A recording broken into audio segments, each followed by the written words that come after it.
Hi, I'm Stu Kagan, and welcome to Born Scrappy, the podcast for scrap metal exporters and traders. Join me in conversation with some of the most experienced traders and operators that have helped shape this incredible industry. In today's episode, I'm joined by Jay Robinovitz.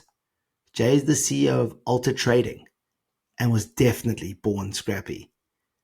Jay has been in the scrap business all his life and is retiring at the end of this month. His experience in the industry is second to none, and he is an incredible storyteller.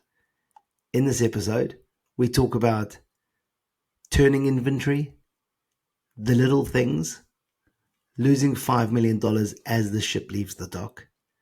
You'd hate to waste a perfectly good recession, and so much more. So let's get into it with Jay. But first, intro.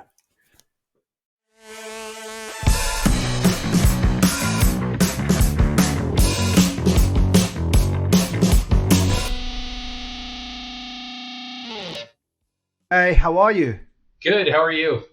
Yeah, I'm really good. Thanks, man. Good to catch up again. It was just last week I was in St. Louis with you in your boardroom. So nice to catch up again. You actually missed out when you were in St. Louis. You didn't get to come to the firehouse. You missed an event. I thought about it afterwards. We didn't get you to the firehouse. So next time through. No one even told me about the firehouse. What is the firehouse? I own an old firehouse in St. Louis. When we moved there was a ruling from the wife that she was no longer parking the driveway, and me and my toys had to go find our own building. And no more. I'm not burning the garage down anymore. She says, no more fires. You and your stuff, get out. And I went and was looking for a building, and I bought an old firehouse. So I own the Firehouse Social and Pleasure Club. It's a non-organized, disorganized, definitely not-for-profit organization. So next time you're in town, you'll have to come over, have a drink and a cigar. Well, that's my incentive now to make sure I get there in the next few weeks or months. So you will be seeing me at the firehouse. Always welcome. Yeah, thanks, Jay. That's awesome. Jay, we got chatting the other day, and I got to find out a little bit about your history. Obviously, the latest news is you've recently retired, which I want to hear more about and what got you to that sort of point, and what you plan to do afterwards. I know a bit about your fishing escapades, so we'll hear about those. Tell me how you got into the industry and kind of what got you to where you are today. So I was kind of born scrappy. I was born in the scrap business. I don't know anything else. It's a darn good thing this worked out because I have no fallback plan. My family owns a scrapyard in Springfield, Massachusetts. My dad's in 92 and still there every day. And I left many, many years ago, and because he told me, I wanted to make some changes. I wanted technology. I wanted new scales. And he said, look, you do whatever you want when I'm dead. But between now and then, this is my yard. We're doing it my way.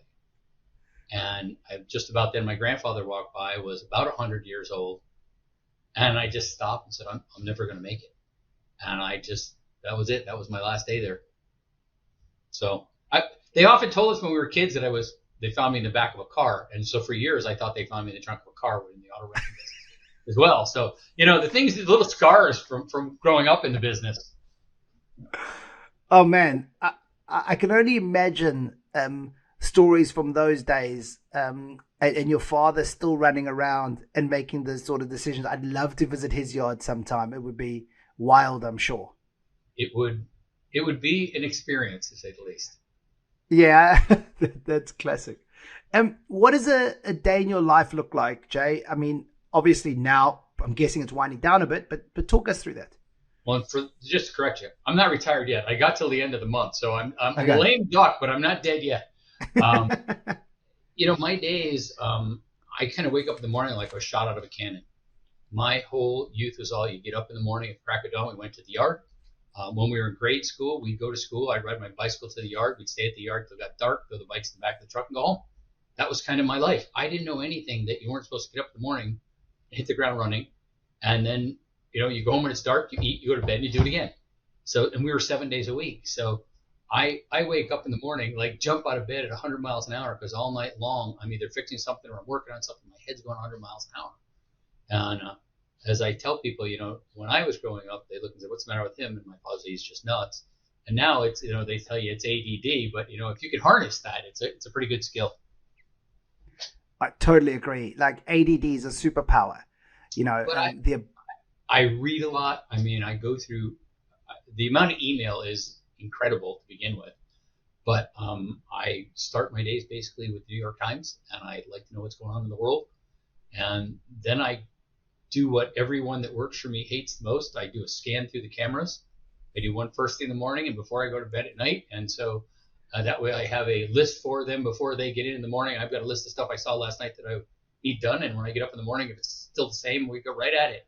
So that's kind of my day, but I'm continually moving. are Alta or your father going to allow you to look at their cameras after you're retired? Because I can't even imagine what getting up in the morning will be like not looking at those cameras. No, I think Michael, if he had his way, would shut me off already. I'd be long since dead. Every now and then one flickers, so I go to log on. It's like today's the day.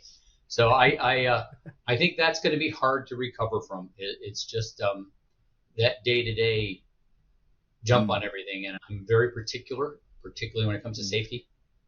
Part of that youth and that upbringing in that yard is I saw some awful things growing up in that yard. Um, in my early teens, I'd already seen a couple of guys killed. I had seen some really bad accidents. So I have a very strong penchant to safety. So I look with everything from that eyes first, and then 100% production. Are we running what? Are we running right? Is the right machine there? Right? So I'm a little particular. Jay, just tell us, what time are you getting up in the morning? I get up usually about 5:45, give or take a minute every day. I don't need. I set one, but I don't need it. I'm usually chomping at the bit by that time. Yeah, that's amazing. I love that. And we talk about it so many times with like intergenerational um, people in the industry that it's all you ever knew, right? So, if that's all you've ever done, it would be crazy for you to sleep in because that's not even an option. But even when it's not work, it's whether I'm on a motorcycle or over at the firehouse or on the boat, it's always still dark when I get there. I like the morning better than I like late at night. I'm prone toward getting up, and by noon, I've got so much accomplished that I feel like I've accomplished a day's work by noon. Yeah, that's incredible. Tell us, Jay, have you ever experienced something on the trade side, whether it was buying or selling, like a pivotal trade experience that molded the way that you've operated thus far? So I've had a couple that stand out that I tell often. Back in the 80s, I worked for a company called Sussman and Blumenthal in Hartford, Connecticut. It became Aerospace Metals, and it was titanium and nickel. And we had an aluminum foundry. We had a small shredder. That's how I started there. But in 86, we were processing, cleaning, drying, x-raying, and then putting titanium into these little white bags and sewing them closed. It was called Sussman Beautiful Titanium. And we supplied into Pratt & Whitney, Sikorsky, Hamilton Standard. It was a high-grade titanium product. And things are rolling along. It's $26, $27 a pound. Things are fantastic. And then we hit a cliff. And all these mountains of really clean, very pretty titanium are now worth $6. And we think the world's coming to an end. And it became the, part of my penchant toward turning inventory. I am not a speculator. The inventory is so volatile. We're a commodities business, and you have to remember that all the time. You cannot fall in love with it. I don't care. That's really pretty. Cut it up. Get the hell out of here. It doesn't matter what it is. I don't care what it is. I hate things in the corners. They go out and clean the fence. Keep 20 feet from the fence clean, because then I know you're moving everything. Those harder to tackle ones, I want you to go after those first. And the second was an unusual event, again, around inventory controls. In the export business, I worked for Schnitzer Steel, and I was early in my career in the early 90s, or I guess midway in my career in the early 90s, and we had just completed the shredder in the dock in Tacoma, Washington, and I'm loading my first ship, and it's a brand new Schnitzer vessel pulled up to the dock, and I am just full of piss and vinegar. It's 24 hours a day. It's this beautiful new ship loading crane. We're hitting the ship every minute and 10 seconds. You can set your watch to it, where it's dumping 38 ton in that thing every minute, 10 seconds. And I'm so excited. And then day two, the world's kind of screwed up and the market falls apart. And, we're getting ready to sell this. And, you buy it for 90 days to load the ship. And so your sales are always out. It used to be 90 days out. So we're going to let this first ship go. and it's going to lose $5 million when it leaves the dock. The minute it leaves the dock. And I am completely, it's a brand new rule. And I don't know enough about that. This is just the way things work. And I am freaking out. And on top of everything, the ship grounds itself. Like in the last few hours, the tide's going out. The captain had misjudged and the draft wasn't quite right. And it just touched the bottom and the lines are all strung, bowstring tight. You can hear everything creaking and they're going to rip the new dock down. So Wow. It's like everybody go get every chainsaw and axe you can find. So go get everything you can find. You're going to ruin the ship. I don't care about the ship. We're not tearing this. It's a $5 million dock. I'm not ripping the new dock off. So we're all standing there. The captain's on the bridge screaming and yelling at us like, and I'm, fuck you. Yeah, we're getting cutting it, stop. Cutting it loose. The tide came. Yeah, it's like it'll take 2 bounces. It'll be out in open water and it'll be, hopefully it doesn't roll over. But, I didn't really care about that. It ended up being a little touchier, but in the end, that idea of the commodities and the timing and that offset, in a falling market, you can get just absolutely killed with the inventory you've collected. But, in a lot of ways, it's reversed because, you've collected all this, the market's going out. The last 60 days of that, the market's all gone down. You're buying cheaper scrap to a cargo you sold, 90 days ago. Those ones you make up that and then some. So, it was a lesson in, as terrible as they look, it was reversed. We were better off in those markets. So when things were terrible, it's like, this sucks. It's going to be a really good quarter. So, those are the kind of lessons that you don't, when it's happening. I was totally panic stricken, but over the years following, after many, many, many vessels, you can kind of gauge where you were a little bit better. But I lost an awful lot of sleep over that. Yeah, I'm sure. It's quite interesting, right? So many times I've been taught it swings in roundabouts. So what goes up will come down. And as long as you are continuously buying and selling, you'll be okay. But for you, for example, when you first start, if the first one you take a knock, that can freak you out. It definitely left an impression. Yeah, I was much more careful after that. Yeah, I'm sure. The other thing you mentioned, which I really liked, was I remember being 20, 21 years old, kind of a supervisor in certain yards. And whenever any of the big bosses would arrive from head office to our yards, they would always walk the perimeter and look at the corners. And that's where I learned you can't hide things against the walls. And, at the end, I ran 85 yards through Southern Africa. And the first thing I would do was walk the perimeter. Because people always take you into the middle of the yard. They go, let's go for a walk. And they're taking them and they show you these neat stockpiles. But it's what's behind those stockpiles against the wall that they've hidden away and they're not getting to. So anytime we go to a yard or they're doing a tour, it's like, keep an eye on him. He's the one that's going to wander off. Right, it's not general practice anymore, not allowed, but take a cigar and go walk around the yard. And back in the early days, Saturdays and Sundays, I'd walk that yard every single inch and every corner because to me, I wanted to know where it was. So something be broke down, they wouldn't have a part. It's like, it's right over here. It's like, no, it's not. It's like, come with me.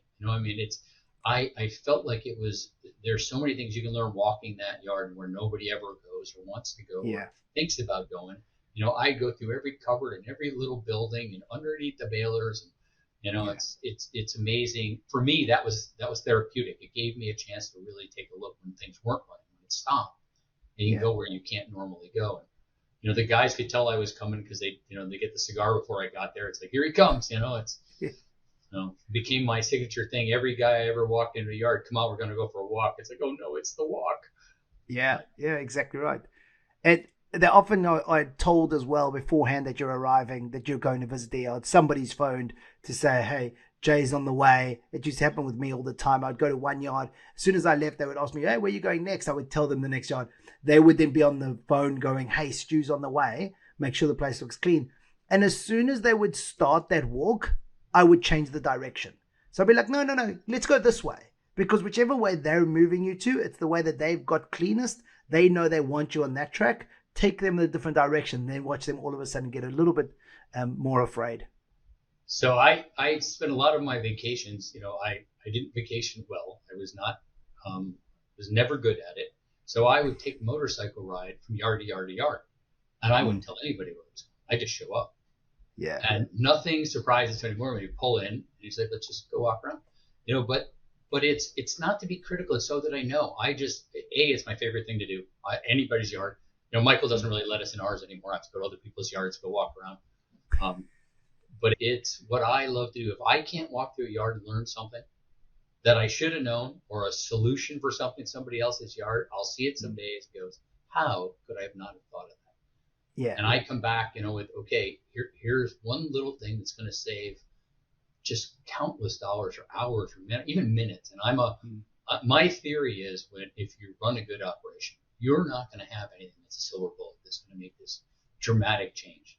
It's going to be little teeny incremental improvements that collectively make all the difference in the world. So I believe you should fix one thing or improve one thing every day. I don't care if you paint a railing. Do one little thing every day that's moving forward. The guys get used to it. They know what you're doing, and they start treating it differently. But I believe that the operations and efficiency comes from a million small details that you focus on. Save a step, save a half a swing of a crane. Every little bit of that is what makes you the best in what you do. Yeah, that's 100% right. I mean, I couldn't agree with you more. If every day you improve by 1%, you've got compound interest, right? All of a sudden, by the end of the year, you've had 365 days, you are so much better at what you do than you were at the beginning of the year. I think if you saved a minute or two a day at the end of the year, what that added up huge. To, it's crane time or equipment time or shredder time. It's not a big thing. There's no one big thing that you're going to do that's going to go, I've now fixed everything. That's just not going to happen. That's not realistic. Yeah. But little things add up. Yeah, agreed. And Jay, you spend quite a bit of time at different companies. Is there any sort of factor that influenced who you sell your material to? I realize in America there's a huge domestic market as well. How would you make those sort of decisions as time's gone by? How did you change that? My world's changed from the time we were just a small family business where, when I was in my single digits, I'd ride with my father in the truck to Hugo New Proler in Boston. He'd go inside to settle stuff and he'd stick me on a dozer with the guy pushing the shred pile. So my idea of shipping and who you sell to changes. We were the small guy, and I believe everybody along that food chain matters. First of all, every guy from the guy in the pickup truck is my best friend because they're collectively the best supply you ever get. Absolutely. And most loyal normally. But I think that the answer really came from something that Dr. Leonard Schnitzer said to me once. He goes, look, I want you to sell it for the best price you can get. But the most important thing is to make sure you get paid. Because it's don't chase. And then it's who's loyal to you when things aren't good. There's fair weather friends in our industry. And then there's the guys that are there for thick and thin and for each other. And, my wife, has been married to this industry now for 42 years, probably a little longer because we were a few years before we were married. And, she used to say, somebody calls and you drop everything and run. She goes, I call and then you disappear for, hours on end. You don't even think about it. She goes, but, when there's someone that needs something, there's nothing more important than taking care of those people because they take care of you when that shoe's the other foot. When the markets go up every expense, do you need us to help you? When somebody calls and says, I'm in trouble, I need help. To me, that is the call of when you become a great supplier and when that relationship really builds to something different than the transactional side of the relationship. I'm a people person. I think that the relationships are what matters. And I think we like doing business with the folks we know and we trust, and they trust 100%. Us. And we ship you what we say we're going to. I tell everybody I have 3 things: safety, quality, customer service. You stick to those 3 tenets and your life will be good. Yeah, totally agree. Michael Pavlovsky on Born Scrappy, from the owner of Oryx, mentioned how to become a preferred supplier. We spoke about becoming a preferred supplier, right? They're one of the biggest stainless steel buyers in the world. And I said to them, is the benefit that you're going to pay me a much better price than everybody else? And he said, no, it's not really about that. It's actually about having a home when no one else has one. So now all of a sudden, like you say, somebody that will buy from you when times are tough, that's a good relationship. Yeah, it's not who's there when the market's crazy and anybody can make a living. It's what happens when that pendulum swings. And it does. Yeah. It's a commodity business. In my career, there were so many days we didn't know. And I listened to George's Scrappy podcast. There was days we went from we were all good to we can't make a living, we're going to die. And really serious where you've got big cuts, which are the hardest thing ever, and you can't find a way out. We had a conversation when George and I were talking. I said, George, I've only been good at one thing my entire life, and that's making money with scrap. And I suck at that. And we were just laughing our butts. We could not figure out at that time. There was no way to stem this tide. It looked like you couldn't sell anything. Nothing was moving. And then we were just, now eventually it eased and we got through it. But, there's not a lot of people that you can talk to when it's like, my world is turning to crap. And I can't, I pulled every lever I can pull. I'm out of good ideas. But the suppliers that were there, the guys that were there in those times that helped us get through that really bottom of an industry cycle are the ones that you're endeared to for many years. And you mentioned, I think one of your three things was customer service. So when you're looking at setting your buying strategy, right? So then we've spoken about selling. Now, obviously, Alta's got quite a few yards. Some of the other companies you've worked for had a few. You've worked in the family business. When you're looking to buy the material in, what sort of strategy have you used in that regard? Are you looking at a lot of marketing? Are you looking at customer experience? What are the main factors that you use to get the material in the door? Well, having grown up in a little small old dirt yard, to me, I love, and anyone knows it, concrete. Pour more concrete. I want the guy to come in, get in and out of the yard as cleanly and safely as possible, no flat tires, and try and be that service provider to your customers so they know I can get in and out of here and it's not going to be a mess. Now, some days, when things are crazy, it's always challenging. But I think that the idea is you're always there. Customers come and go. There's your customers that again are fair weather. They're $2 friends. For $2 a ton, they're gone. And you have those. You have to. It's part of the industry. Some you have to do with dollars. But that core base for people that have been there. That truck broke down, so you got their truck fixed, or it's what you do outside of that. As you said, it's not always about the dollars. I mean, it's always about dollars, but it's about what do I get above and beyond that? Because I can get dollars. The market's very competitive. Because, well, how do we know what the market is? Like, what we pay, what they pay. The guy that's $2 Tom, when he goes the other one, they're paying $2 more. Next month, we're $2 more. Where the top of the market is because that's the guy that floats back and forth for $2. And you share them with someone very well. If you've got I always believe there's nothing better than a good competitor who also would like to make money.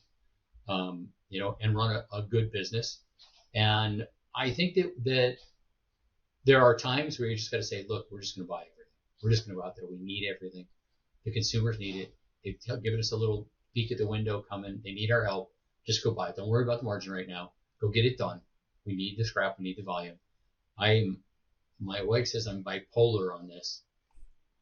I am like, there's no scrap. Or there's too much scrap, or there's no scrap, or there's too much scrap. I can't. There's never the perfect amount. It has to be exactly perfect. Can you bring in a day everything you could possibly run and leave, 4 ton on the ground in front of the shredder? And tomorrow I need 800 or 1,000 ton to make sure you can run all day again. So I'm a just-in-time guy. She says you're never happy. It's like I'm never going to be happy. It's that push-pull of what we do. But I am a turns guy. I believe that the way make money in this business, buy it and sell it. You're not going to go broke making a profit. So get it in, get it out, and move on to the next time. And I'm all about spin, and the faster and the more frequent you can turn. We watch turns like you can't believe. And it's like, what about margins? It's like margins will follow. You just keep turns moving. If you're buying right, it's all going to hit the bottom. Collectively, it all adds up. And when you're larger, you're always going to have one guy that's out of tune or out of sync. It happens. I tell you, it's like an orchestra. You're watching over the top of it. You got to scan the horizon all the time. Now, with scanning with the cameras, there's a lot of people that don't like that theory. But, you see this one's out of whack. And so you focus on that one.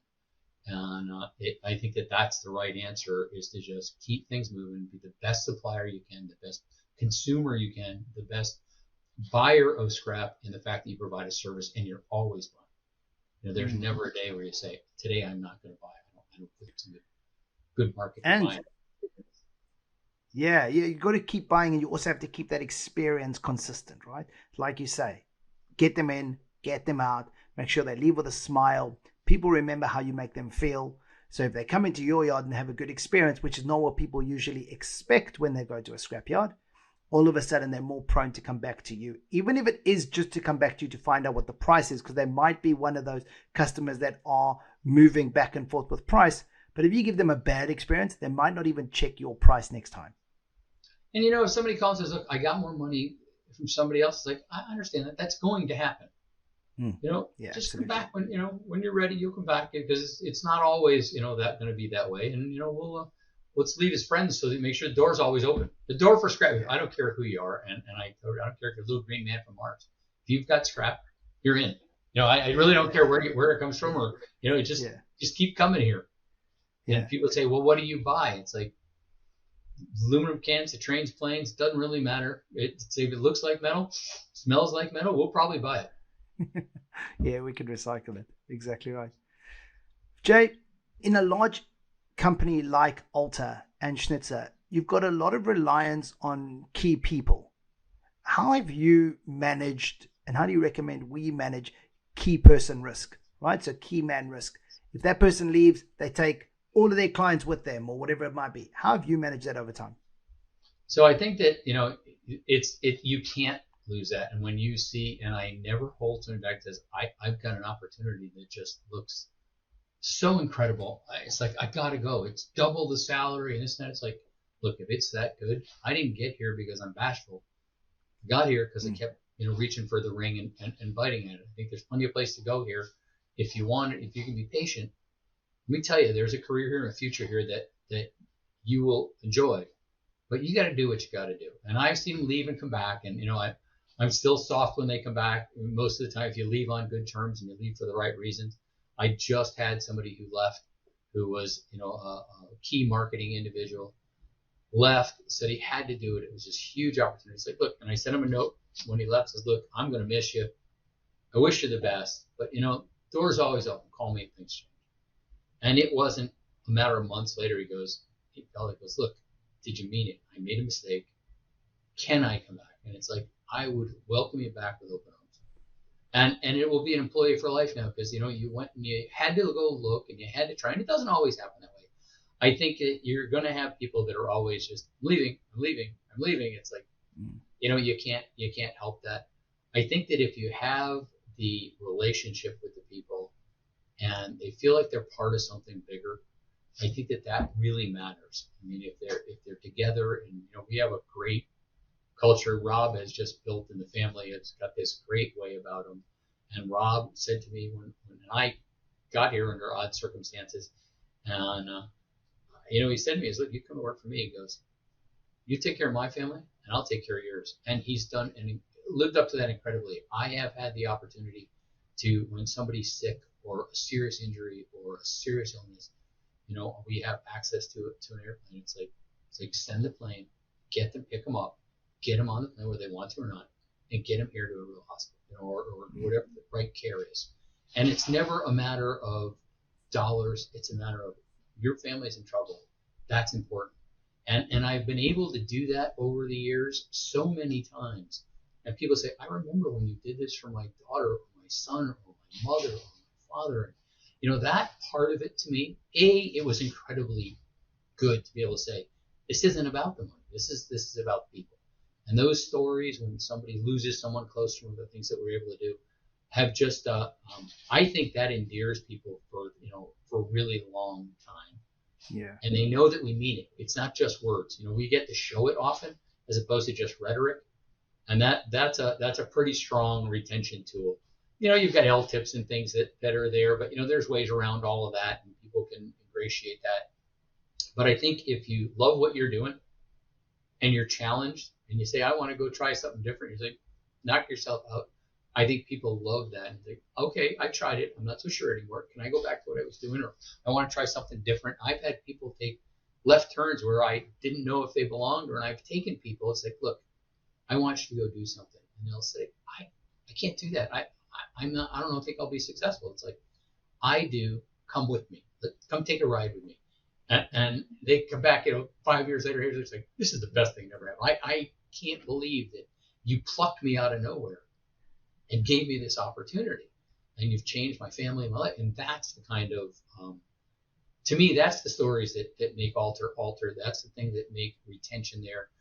We were, and part of that is, growing up in where I did, it was all about how tight are those relationships when someone challenges them, whether it's the job or for whatever reason. And, there was times where we were just thick as thieves. Someone would come and ask questions. It's like, nope, not happening. I don't know what I told you, but I know he didn't say that, so I'm just not.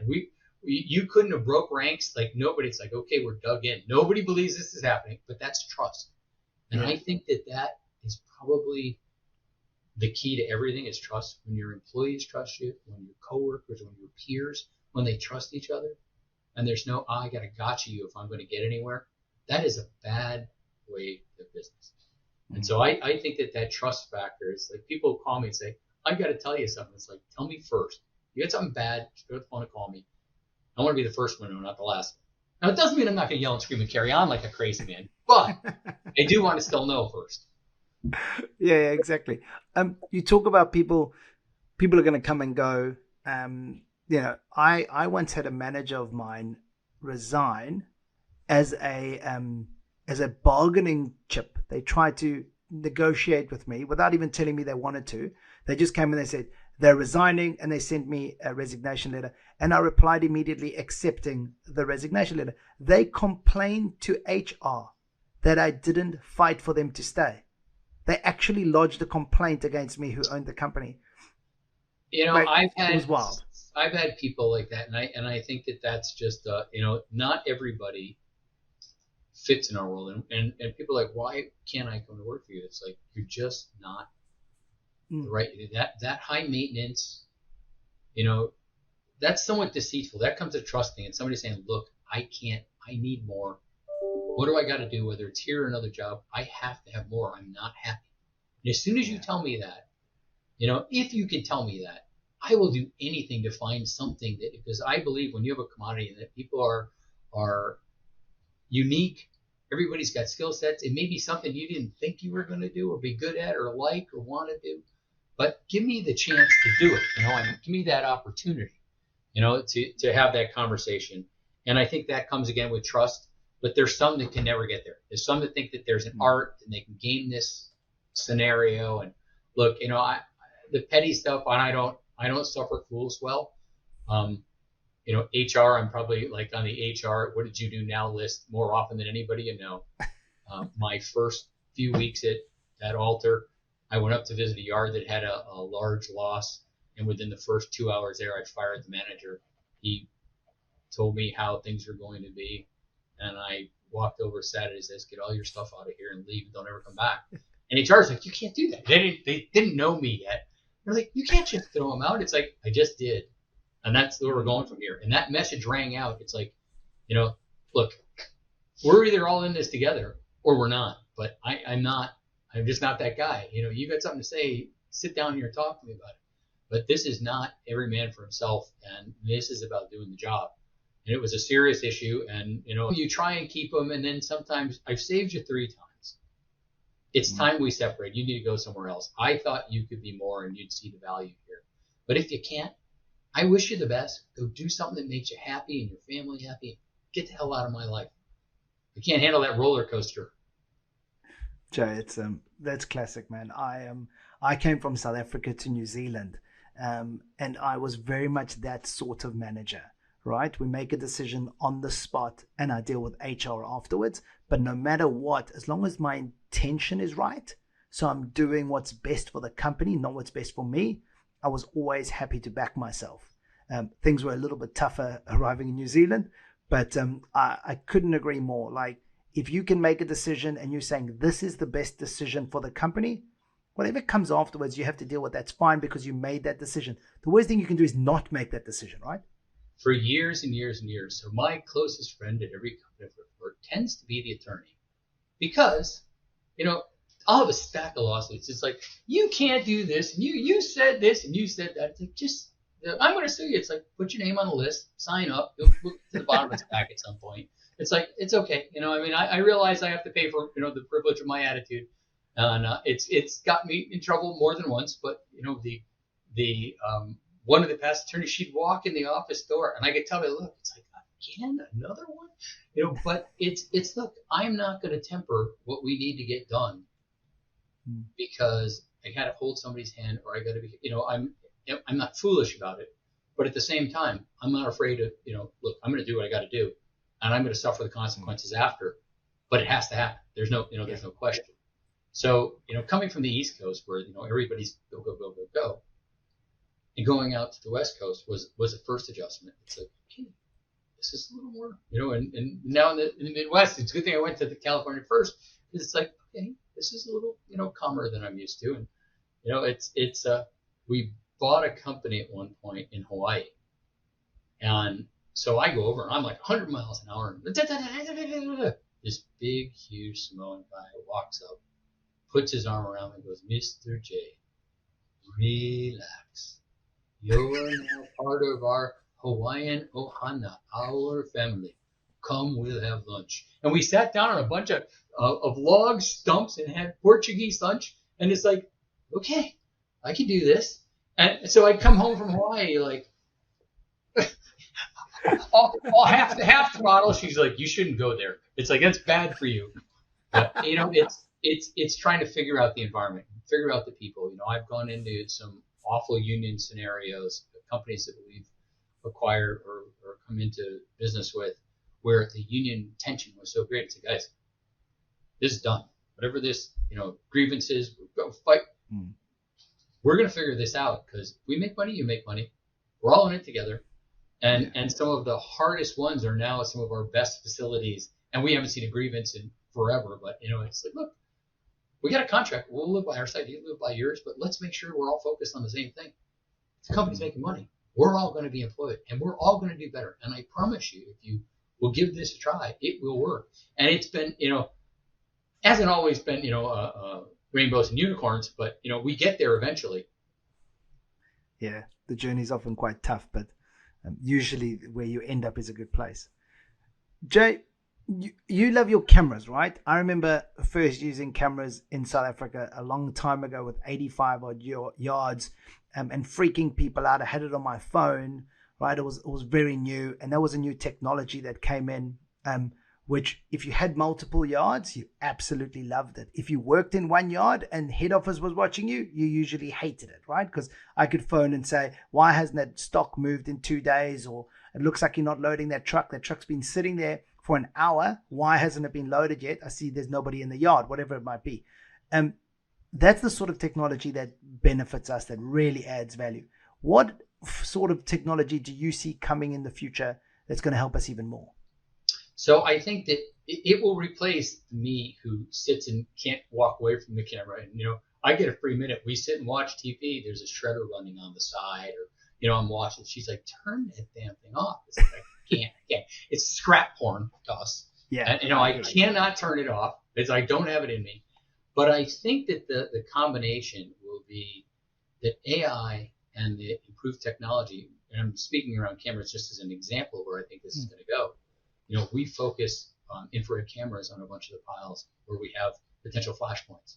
We know where, so many times, we have a rule, you empty the stacker underneath the non-ferrous conveyor at the downstream plant every night, clean to the ground, because that pile is the most likely to catch on fire.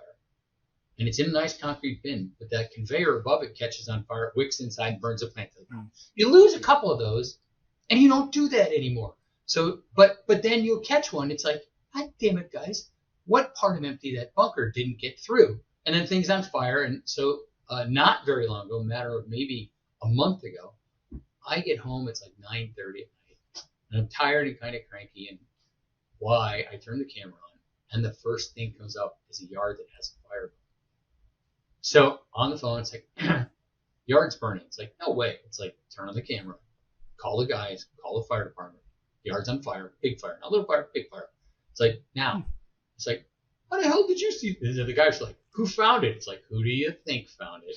But I think that what happens from there is you'll get AI to lay over the top of that, and it'll watch for something moves, a rail car that's moving that shouldn't be at night, a fire, a conveyor left running, there's a million things to go wrong in the dead of night.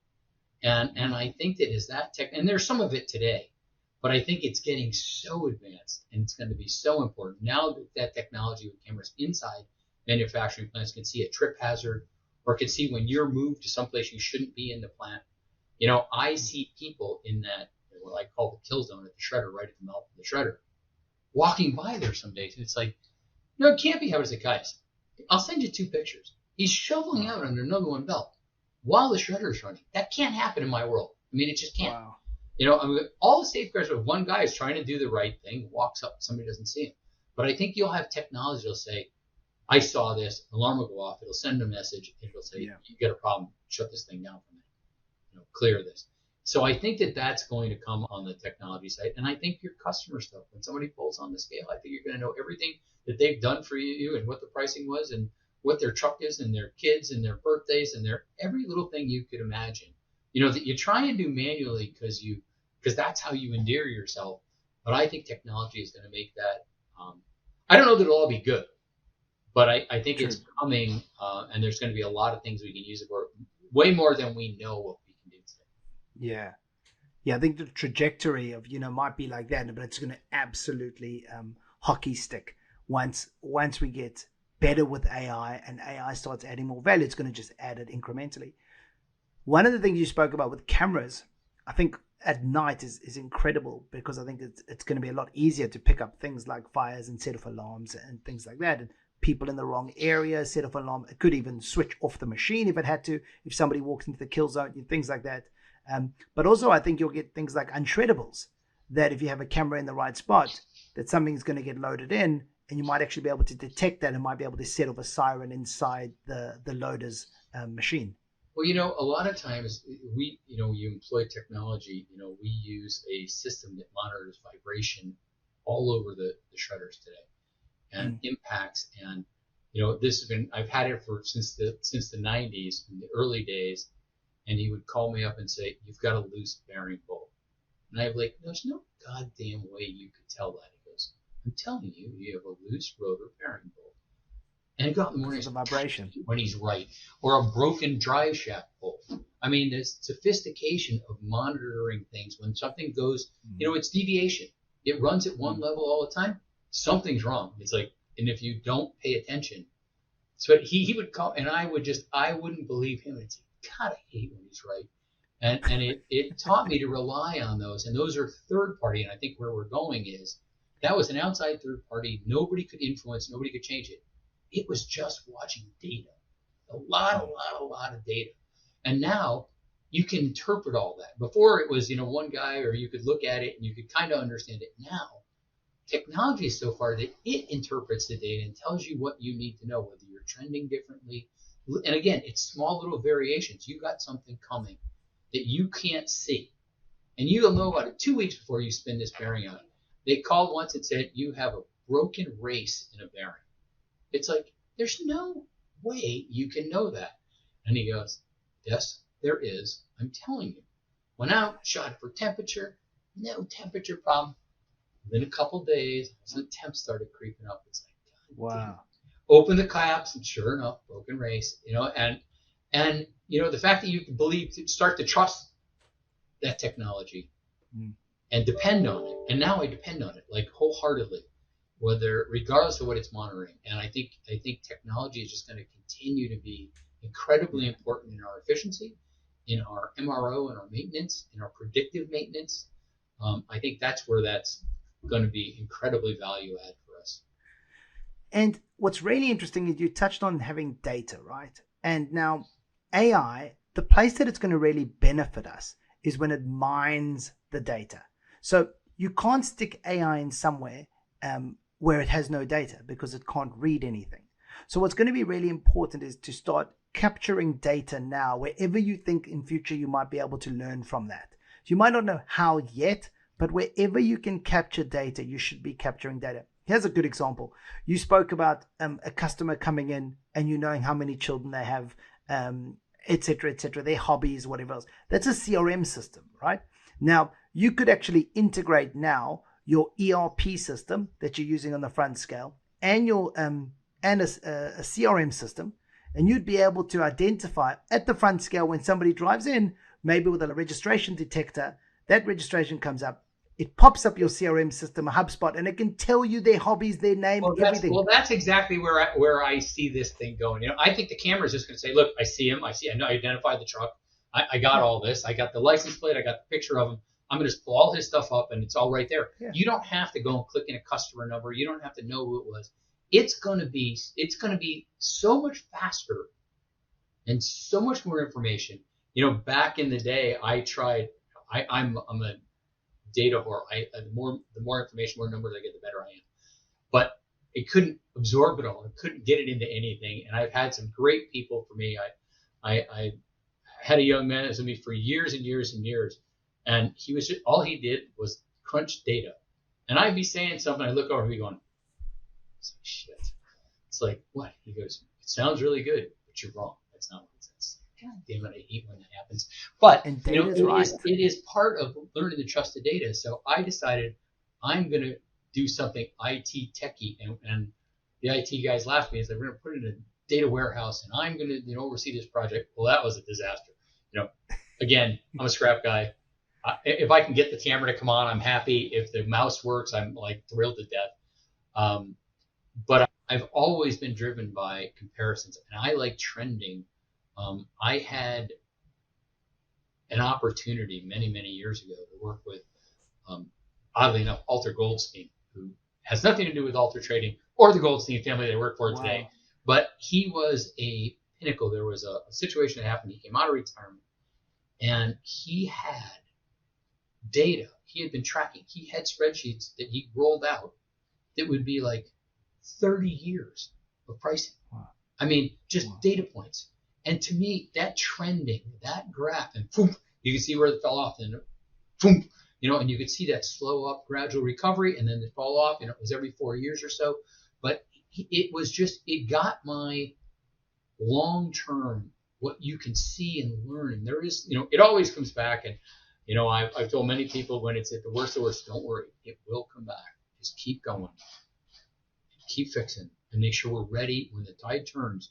That we can't sell any scrap and we can't process any, so we might as well fix things and just make sure everything's ready when we come out of the other side, because that's what we got to do.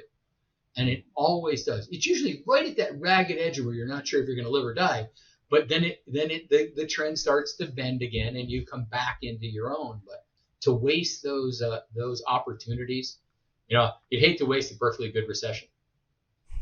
Yeah, absolutely agree. Tell me, Jay, what is the best or worst piece of equipment you've ever purchased?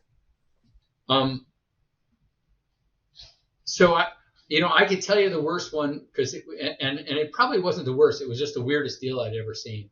It was during one of these slumps, and we had bought another company, and I needed another portable shear, another excavator mounted shear, and I, trying to get capital and the whole thing, and then the guy that I'm working with, one of my peers, calls me up. He goes, "I'm sending you a shear. It'll be there tomorrow." Click.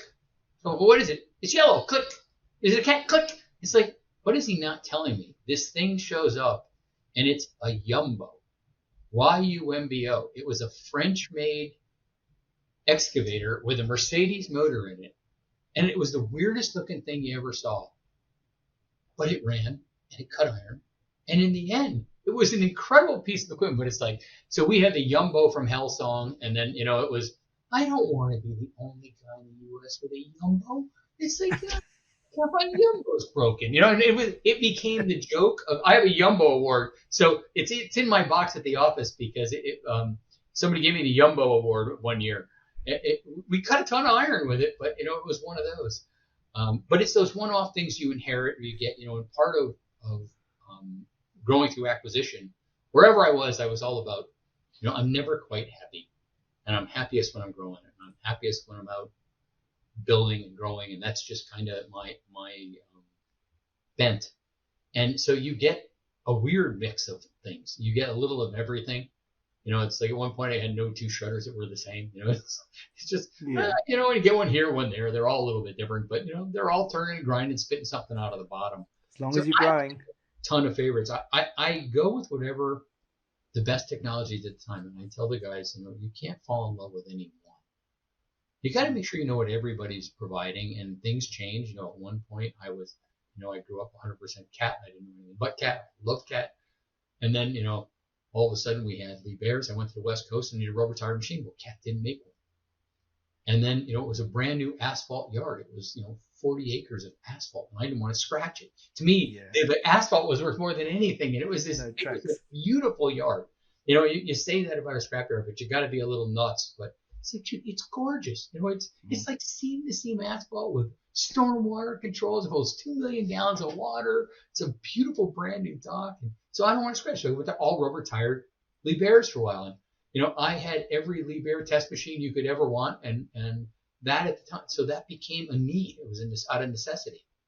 And then, Senegal came on, and Fuchs, and, everybody has, everything changes, and the availability of different machines change, size, reach, weight, small safety features. And I think that for us, a lot of what we choose comes down to who the local service provider is. You can have the best corporate support in the world. You need somebody, when I scream help, I really mean I need help like right now, like not tomorrow, not an hour from now, like we're right now, this minute, I'm willing to pay for it when I need it. I need it because to me, nothing is more costly than downtime, unplanned downtime. I like to schedule it. My opinion is this business we are in the manufacturing business. Now I realize we're in the recycled materials business now, not the scrap business, but I can't help being born scrappy. I can't give it up. But to me, when we changed, and what drives me is we're in the manufacturing business. We have very expensive equipment and very expensive non-ferrous recovery plants, and they're high tech and they are very costly to operate. So every minute, if you were supposed to start at 8, I want the in-feed conveyor loaded and ready at 8:01, and I expect something to be hitting against the rotor, and run until time, and then you shut it down the time you're supposed to.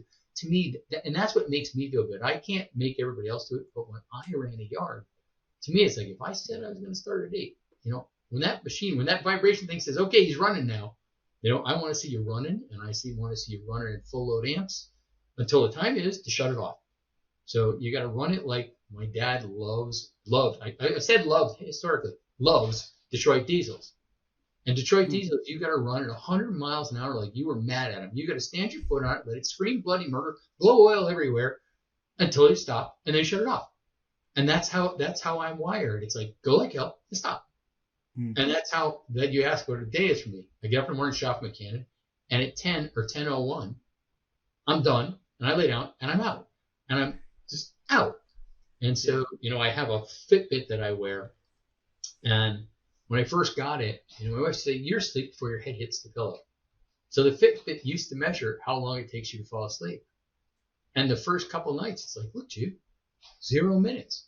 I really am asleep before my head hits the pillow. I mean, there was no question. It was so it's about predictability and timing and expectations. And I'm my own worst enemy. She's like, why do you do this? As we're winding down now, she's like, is there some reason that, you have to be gone at 6 o'clock in the morning? You're going to the boat. It's like, well, boat's running at 6:01. It's like, I gotta go. I don't have the water. It's gonna be going. So it's my opinion that the business and the industry will move more and more toward that structured production, more predictable. It has to, because that's the world we live in today, is efficiency, predictability, measurable maintenance and repair, and be able to stay just ahead of that curve. You spoke about you like to start at 8:01, right? You expect the actual machine to be processing at 8:01. How many times, and this, I guess it's a rhetorical question, but have I seen it start at 20 past 8 or 8:30? And it's almost every single day. We spoke earlier about incremental growth and that 1%. If you're doing 15 minutes, if you've got 15 minutes every single day that you're missing out, that you should be running, imagine how many hours or days you have extra at the end of the year. So I think that's different. People are wired differently. Some just, it's, we're supposed to start at 8 and the guys kind of dwindle in. It's like, no, I want 2 guys there beforehand, get get the motor started, get the in-feed running, get all the belts turning. When the guys that show up for running time, they can show up at 8. The other guys have to show up beforehand, make sure everything's going. Exactly. And it doesn't. Everybody doesn't get that part of it, and you can't expect everyone to be wired that way. I expect them to be that way, but all that does is aggravate me. But I think that once you get there and you see the benefit of everybody knowing, we're on time, we're on time. And when we're on our game, we're on our game. And I make it a sport. I look at that like a pit crew. When you take that shutter down, you want to change hammer, measure every minute. Like, start your watch. How long does it really take? Yeah. To me, that's what excites me. I can't get, you can't make everyone feel that way. But to me, when I was running, and I go back to when were your happiest? When I ran one single little tiny yard, and I controlled everything seam to seam all day, every day, and I could go home and sleep and know nothing was going to move that I didn't know about. As you get bigger, it changes. You can't do that. But, the contrary, if you can get a guy and you can see it when they get it, you can see the look in their face and the fact that they're getting it. Of a young man in one of the yards who took a container and made all his tools and all his parts, and he's got everything right there. When that gun goes up, he knows they're on it. Everything they need's right there, and it's fixed, and the tools are right. It isn't, I went to grab the tool, I forgot we broke it last time, we didn't send it out and get it fixed. It's like, it to me, every time you lose that, and you can't get it back. There's no recovering the lost time. You can't go back and get back time. So, 100%.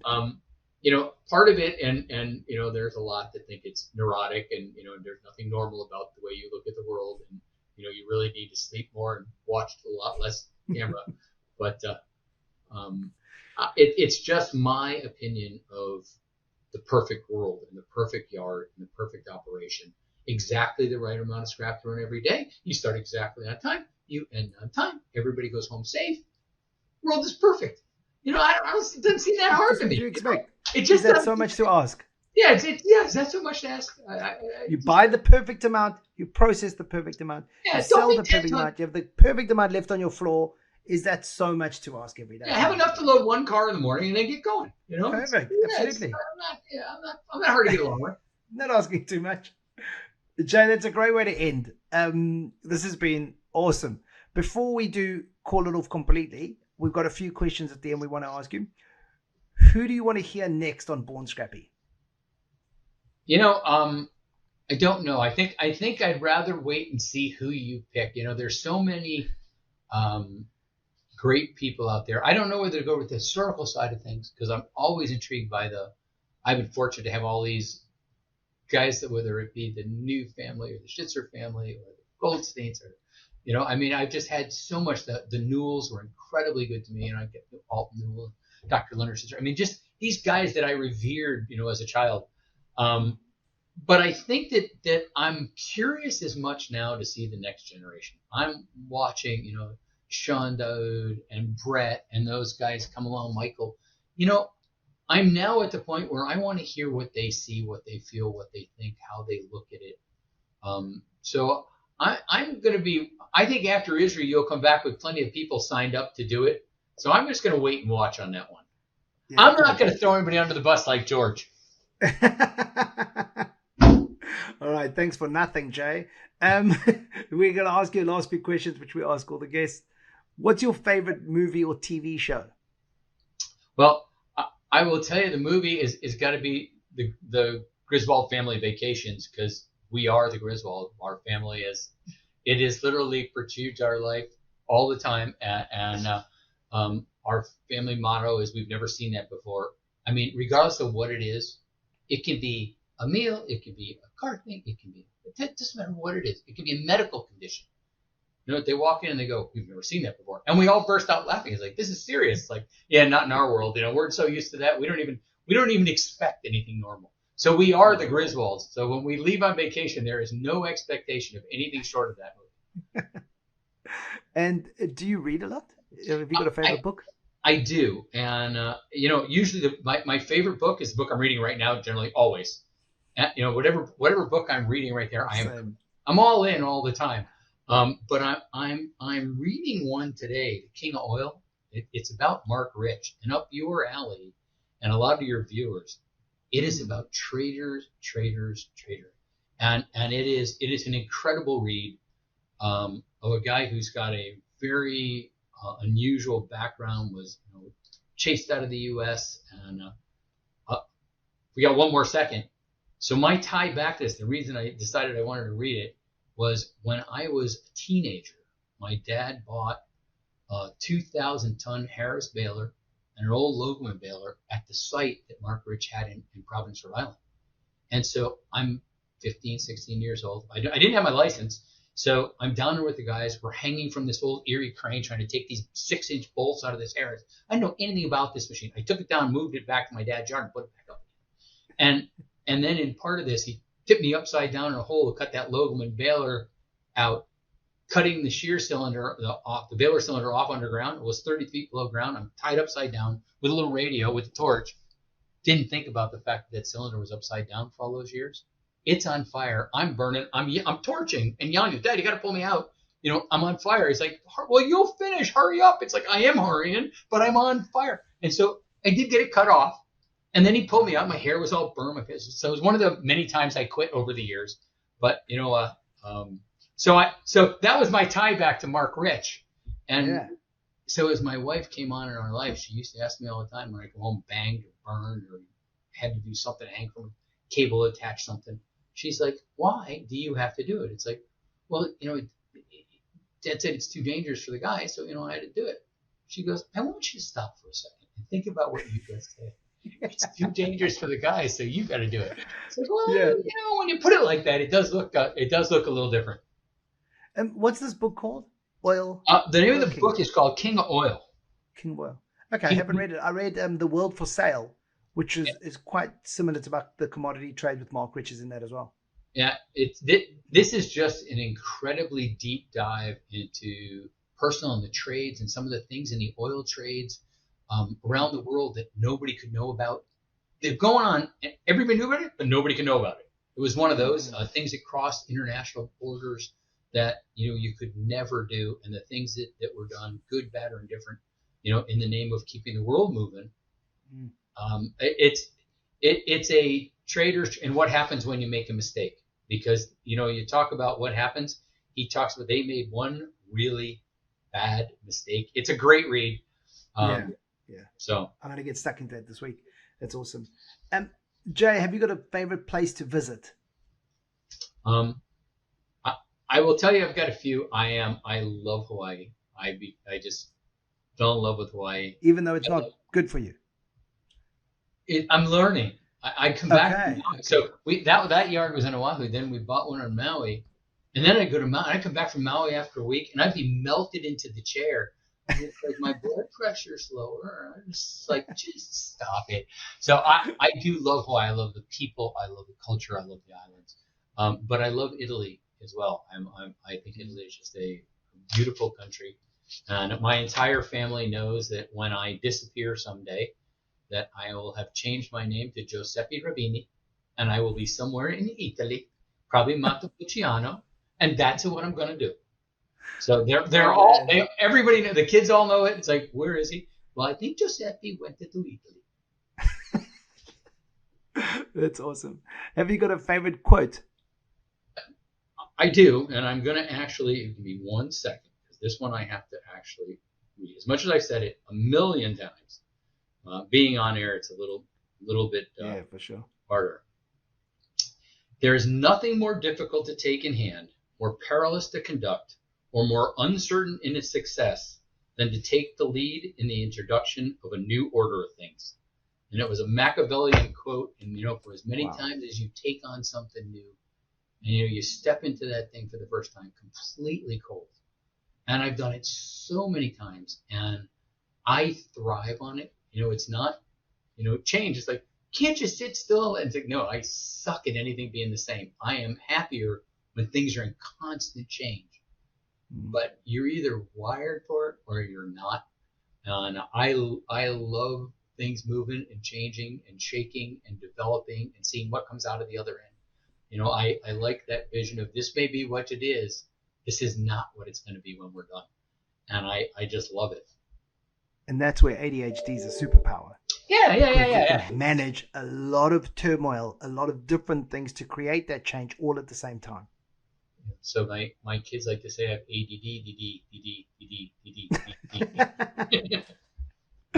All right, Jay. Thanks, man. That was awesome. This has been an incredible time together. Really enjoyed it. I'm looking forward to catching up in Israel. Thank you for being on the show. Thank you, sir.